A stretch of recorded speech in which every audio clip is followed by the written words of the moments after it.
Zokiolona misa eo amin'ny zato eo izay mivondrona ao amin'ny fikambanana Zokiolona amin'ny fampitsinjo eto amin'ny distrikt'ny Soavinandriana no niara-nankalaza ny andro iraisam-pirenena ho an'ny Zokiolona izay natao teto amin'ny trampokon'olona Soavinandriana izany.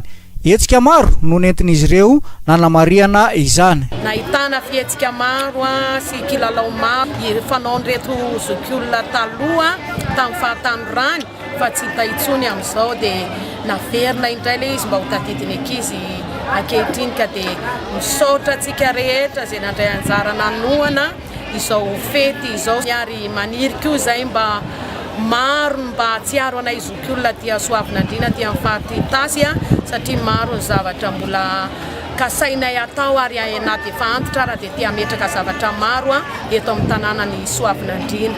Manana viana amin'ny fanorenana trano izay toby ho an'ny Zokiolona moa ireto fikambanana ireto ary efa ao andalam-pananganana izany ankehitriny. Mbola manantitra ny fangatahana ny fanoanana ny Zokiolona amin'ny tao-trano izay ataonay mba pilani-tsainanay indrindra mba hitondra fifaliana ho anay amin'izao andro fahavelomana izao sy pisina izao.